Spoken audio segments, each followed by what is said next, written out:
this nice workshop.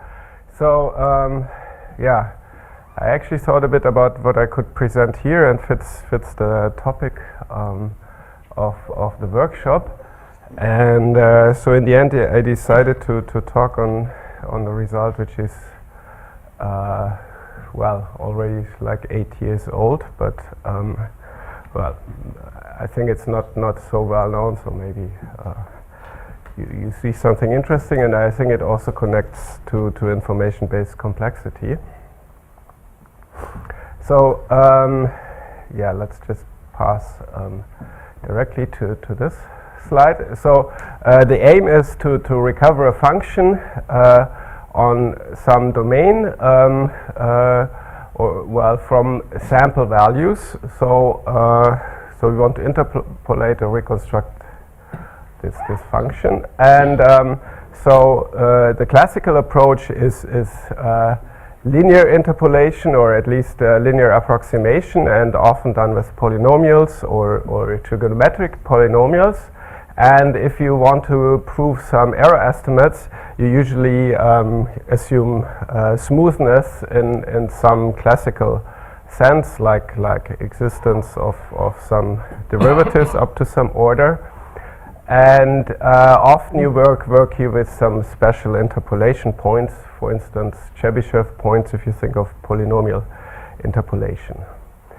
Now there is this theory of compressive sensing that came up in the last decade, and so here, in contrast to linear reconstruction, the reconstruction is now nonlinear, and the key point is that you have sparsity in the background. So you assume that you have, say, a series expansion in terms of a certain basis, for instance, trigonometric system, and you assume that say the coefficients are sparse, so only a few of them are non-zero, but the point is you don't know which of them are non-zero. And since you don't know which of them are non-zero, you actually get a nonlinear ansatz space to work with, and that's basically the reason why reconstruction is nonlinear. And the key point of compressive sensing is that you can work with a small number of sampling points, especially a number that is smaller than the number of degrees of freedom that you have. And usually you use random sampling points. That's not a fundamental point, but if you look at try to prove something, it turns out that all attempts to prove something for deterministic constructions so far do not result in optimal bounds, and for probabilistic techniques, I mean, you get optimal results. Okay, and what I want to talk about here is also like a combination of sparsity and smoothness. Okay, so let's see what is classically known here. Yeah, so this is one possible result. So let's say we work with r times continuously differentiable periodic functions on the unit cube in Rd, and then one can show that there exists a set of sampling points and a linear reconstruction operator that goes back from the samples into the r times continuously differentiable functions, and such that the approximation f tilde computed from these samples achieves this error bound, say in L infinity, where the error decays like the number of samples to the power minus r over d. And since you divide by d, I mean, of course, the error rate gets very poor if you work like in dimensions d100 or something. And you could say, well, you can cope with that by increasing r, but this also has some limitations. Okay, so well, let's just say that if you want an error, say epsilon less than 1, you need about epsilon to the minus d over r samples, so you get an exponential scaling in d. And this cannot be avoided using only smoothness. So this is a result that was already mentioned, I think on Monday by Erich Nowak and Wozniakowski. And so that actually in order to achieve an error less than 1, you already need an exponential number of samples. But the message is that if this is the case if you only assume smoothness. So the question is, if you assume more, like some structural assumptions, can you avoid the cursive dimension? And here the idea is to work with sparsity. So let me give a very short account on compressive sensing. So this is a theory that comes from mathematical signal processing, and the idea is to reconstruct signals from a minimal amount of measured data. And the key ingredients, as I already said, are sparsity or compressibility. So we have a small complexity of the relevant information.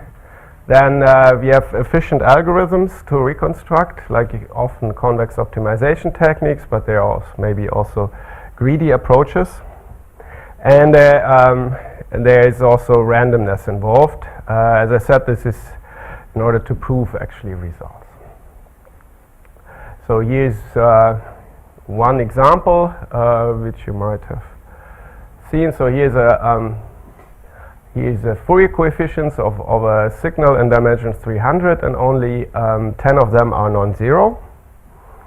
And if we look at the time domain signal, it looks like this.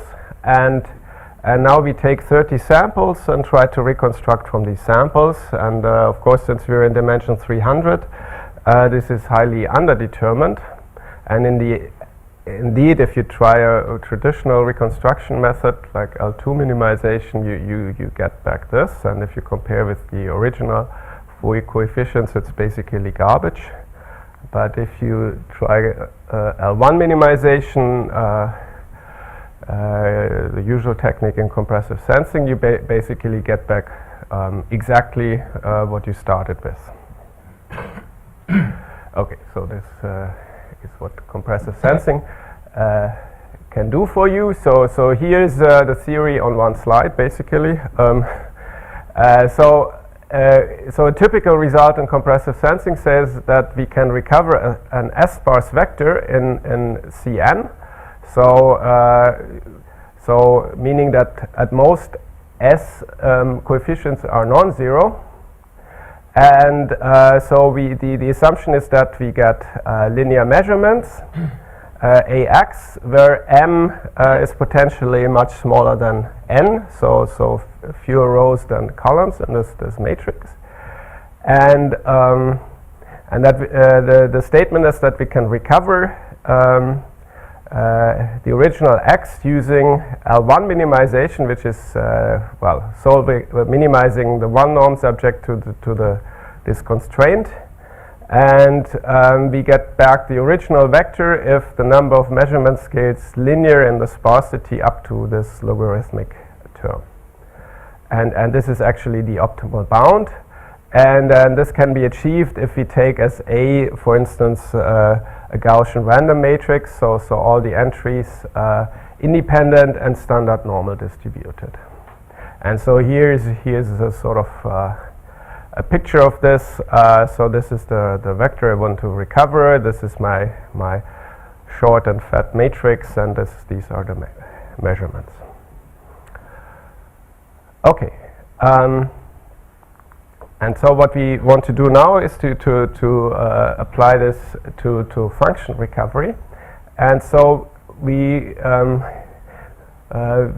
the following scenario.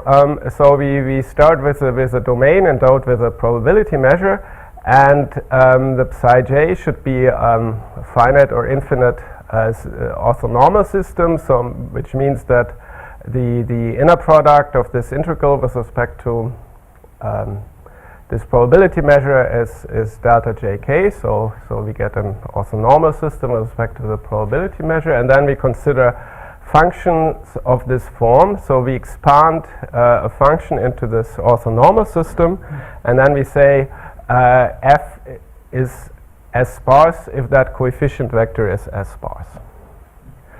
And we say that the function is compressible if the error of best S term approximation, which is this quantity, so it's the error we make if we replace x by a sparse vector, if that quantity is small. And the canonical example one should have in mind for this orthonormal system is the trigonometric system, so the Fourier system. Okay, so and the idea is now to reconstruct such functions from sample values and use a minimal number of sample values. Okay, so that's repeating what we had. We now assume that we have samples of this function, and reconstructing the function is of course the same as reconstructing the coefficients. And if I plug in here like t1 to tm, then we see that the vector of samples can be written as ax, where A is this so-called sampling matrix, where the entries are these functions psi k evaluated at the points tl. And okay, and so the question is, so this is basically a compressive sensing problem if we assume that x is as sparse or at least compressible. And we want to see how this works. And as I said before, it's very hard to prove results for deterministic constructions, at least in the optimal parameter regime. So we take these sampling points ID at random according to this probability measure. Okay, and now here is a key result in this area, which by the way is proven using the restricted isometry property, which was mentioned already yesterday in the talk of Clayton-Webster.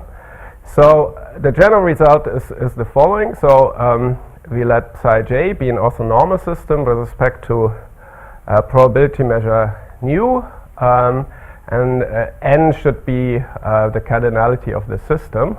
And the important assumption is that the maximum of these L infinity norms is bounded by a constant k, say. And if the ideal k is 1, which is achieved for the Fourier system. So this is the standard example for this result. And then the statement is that with probability at least n to the minus log square s, we can recover every function of this form from even noisy samples, but well, you can also forget about the noise if you have exact samples,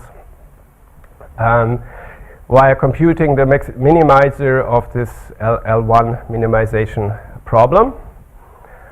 And okay, this means we get back an estimate of these coefficients, which also gives us an estimate of the function we started with. And we have error estimates in L2 and in L infinity. And if we have an orthonormal system, this means that this directly translates to the L2 norm with respect to the the capital L2 norm with respect to the probability measure on the function level, and this if we have such a estimate, we can also bound the error in L infinity on the function level, because we have these. Well, it's a simple triangular equality of these bounds on the L infinity norm. Okay, so maybe a comment, like there's a huge number of names. So these developments are basically we're dealing with improving in these log factors. So the original, originally they were well, it's basic. Well, sorry, this is tau and not ta 0. But okay. So there were 6 log factors in the beginning, and then for a long time there were 3 log factors in S and 1 log factor in N, and then Bourgain had a new idea of improving this, and then which was further refined by these people, and so this was for the discrete system, and then Clayton Webster already mentioned yesterday that they could extend it to the continuous case, and we had a slight improvement in terms of the RIP constant, which is not so important for this result. Okay. Okay, so what we want to do now, I promised I'm going to high dimensions, and so the idea is to try to avoid sort of the curse of dimension, and so what we want to do, we want to look at functions with such an expansion where the index set is well, the support set. We make a restriction on how this support set should look like. So the idea is not to allow arbitrary support sets, but impose some structure on this. And so we say these support sets should be belong to a collection of allowed support sets. And then we say that MS is those supports where the cardinality is at most S, and then if we want to apply some algorithm, we actually need to look at the union of all these support sets, which we denote by ds. Okay, so let's do an example, or this is actually the main example. We look at support sets of this form, so basically higher dimensional rectangles, and so the idea is that, like in dimension, like for the first variable, we allow frequencies from minus beta 1 to plus beta 1, and so on until in variable d we have frequencies from minus beta d to plus beta d, and the idea is if you have a large beta 1, say, then this means that the first variable is very important because you allow many frequencies to play a role in the expansion. But if you put, say, like beta 1 to 0, you just basically allow that the function is constant with respect to that variable, and so this means that you like in choosing these parameters beta 1 to beta d, you can design how important these variables are. I mean, this is in the spirit of Heike Hinrichs' talk, where you put some weights on the function space which model like how important are certain variables. And then we allow only rectangles of a certain cardinality, and the cardinality of such a rectangle is clearly given by this product, and so it should be at most S. And now we had this set ds, which is the union of all these rectangles, and this gives a hyperbolic cross. And with this I connect to the topic of the workshop. And it will be important for later is that we the inequality should be the other way around, of course, otherwise I didn't gain anything. yeah, okay, it should be the other way around. And so this estimate I think is well known, and then I hope the year is correct. And this is a slightly different estimate, which will actually be important in a moment.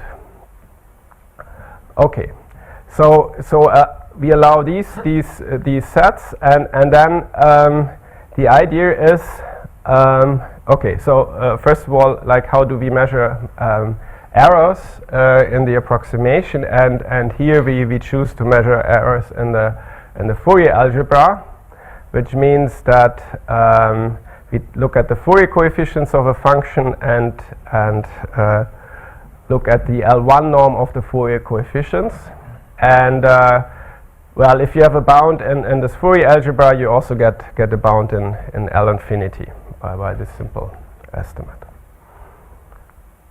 Okay, and now we introduce certain approximation spaces. So we want to see if we are given a function, how well it can be approximated if we take a coefficient sequence which has support that is contained in this set MS. So we allow rectangles of cardinality at most S, but that could be any rectangle.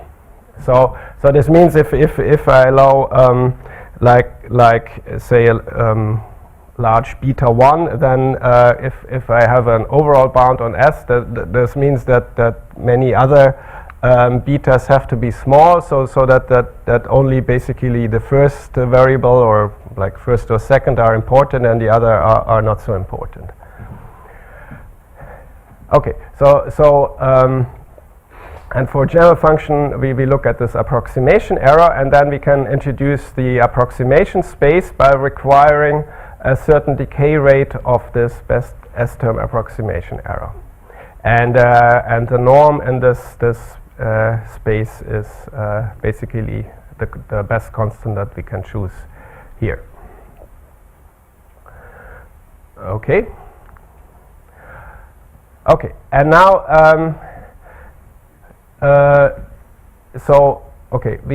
this is basically an abstract space that basically now models, I mean, all the elements in the space can be well approximated by such an expansion with a support set in the set, but I want to get a bit more information here, and so I will now introduce some more classical spaces, such that the union of these is embedded into this approximation space.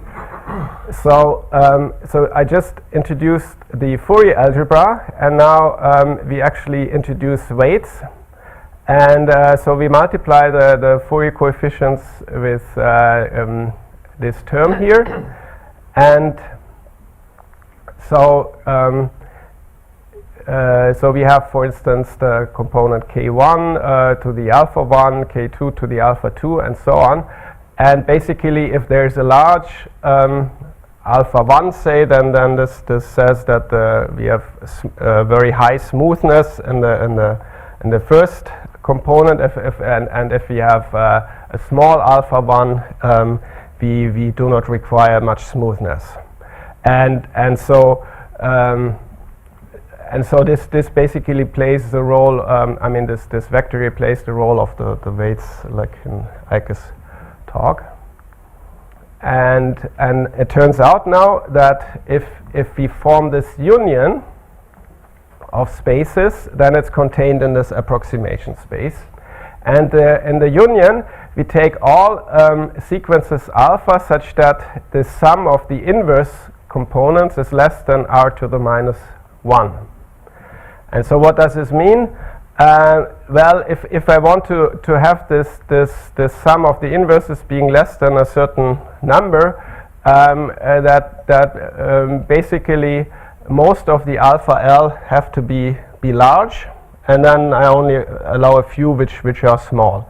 And large means that with respect to this component, I have very large smoothness, which basically means that if this norm is finite, that the corresponding variable doesn't play much of a role in this function. Okay, and so what does this actually mean? So if I take an f in this union and some s, so this is the sparsity parameter, and this means that there exists a coefficients sequence with support in one of these rectangles of cardinality at most s, such that the approximation error can be bounded by this quantity, where here is not just a single norm, it's the minimum of all these norms. I mean, this is a bit, I mean, usually if you have several spaces, you would rather consider the intersection, then you get the maximum, but here you get actually the minimum because you consider the minimum. So the function just has to be in one of these spaces, but you don't prescribe beforehand in which of these spaces you are. And now the goal is to achieve this rate only from knowledge of samples of f. Okay, and so here's the result. So we need to choose a number of samples that is larger than a constant times s times log square s times the log of the cardinality, and so this is a certain union of these rectangles, or well, in the end it will be a hyperbolic cross with that parameter s. And now if we choose sampling points x1 to xm, we can recover every f in this approximation space up to an error which decays like s to the minus r. And of course the reconstruction procedure is via compressive sensing. So yeah, so the idea is that you consider a function that realizes this approximation error, and then these Fourier coefficients are by definition supported on some some of these sets in ms tilde, and then we treat the samples of f as noisy samples of this trigonometric polynomial, and then apply sparse recovery techniques to reconstruct an approximation to g, and then with triangle inequality basically this is also an approximation to f, and in order to actually get the error bound, we use the error estimates that I presented before on L1 minimization. Okay, and now we have a corollary. So we said that this is actually this union of spaces is contained in this approximation space, and now we also so this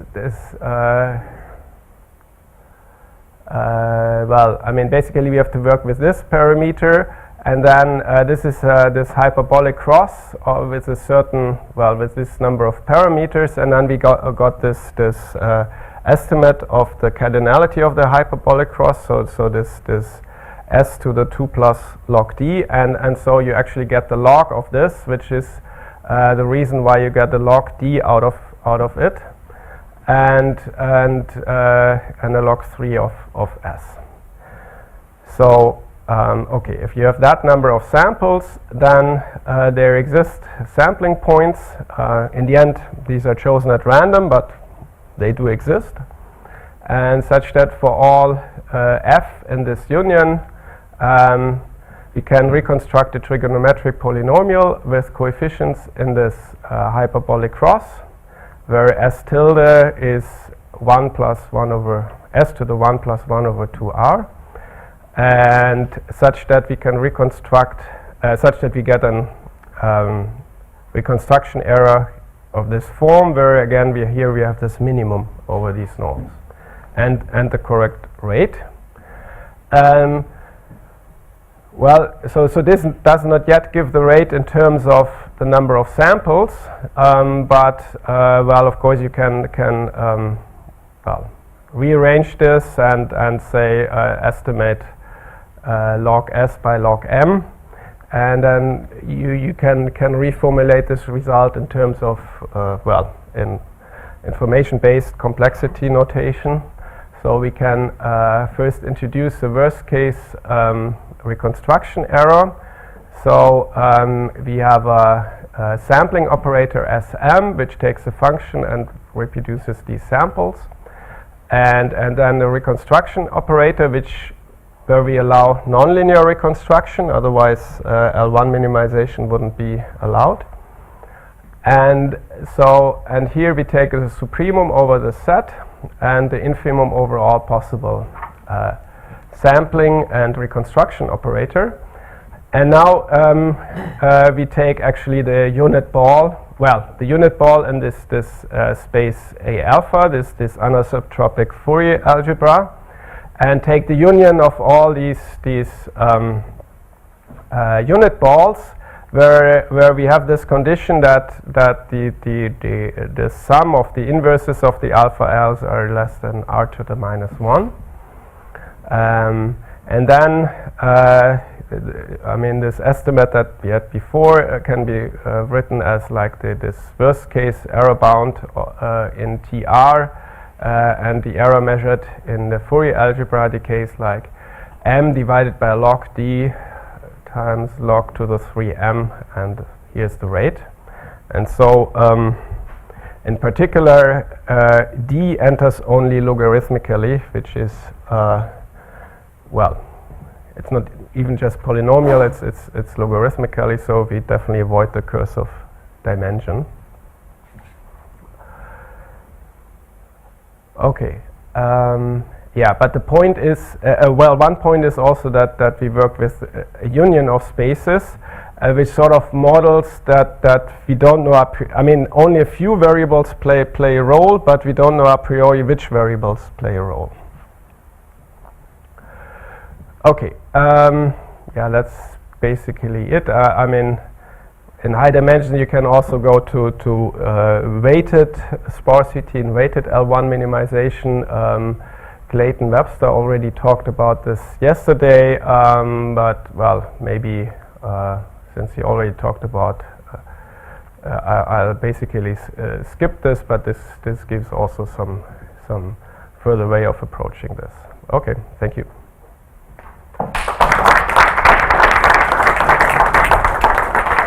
So thanks, Holger, for this very clear talk, and thanks for finishing in time. So are there any questions, comments, remarks?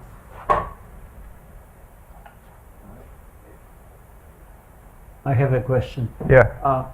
I like the bound with log d, which is basically almost like a strong polynomial tractability. But my question is, do you have maybe a matching lower bound? Just, I mean, upper bound is good, but still it would be nice to know a little from below. Okay, so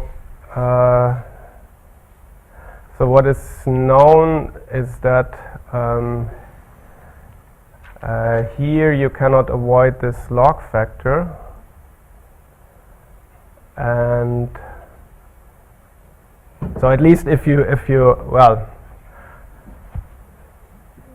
so it's the log factor is necessary for stable reconstruction via any algorithm and compressed sensing, and so stability with respect to L1, which is basically well, the Fourier algebra, and I guess that the hyperbolic cross, I mean, you will have some dependence in D. So okay, I mean one can argue about this factor here, that's not so clear, but probably very hard to improve. But I would guess that the log D, I mean, cannot be improved. But okay, I mean, I don't have a really worked out proof.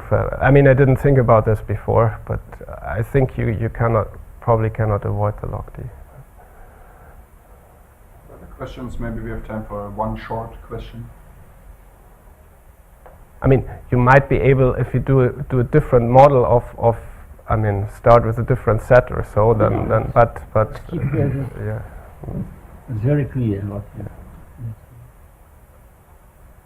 What You had a very general result in the beginning of the talk about the reconstruction, and there I had the difficulties to see some kind of assumption which is related to the assumption which we have laid on the Fourier coefficients, that they lie within a box, so that could not be arbitrarily high frequencies. So how do you find such a constraint in the general result? I had difficulties to find it when the slide was there. Well, I mean, there's not such a constraint in the general result. The only thing is, where is it? Okay, so I mean, in the end, there's a log n factor, and n is the cardinality of the set you start with. In this case, it would be the union of all these rectangles. But you could also take different, I mean, different sets. I mean, this is completely arbitrary. So if you know that there are holes in your box, I mean, you could omit frequencies.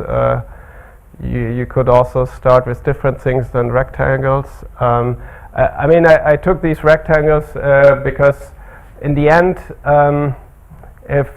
I mean, it's just a log factor, but if these gets enormously large, then also your log factor may kill you. Okay, I think we need to stop. Okay. Shift it to the Okay, coffee break. So our next speaker waits.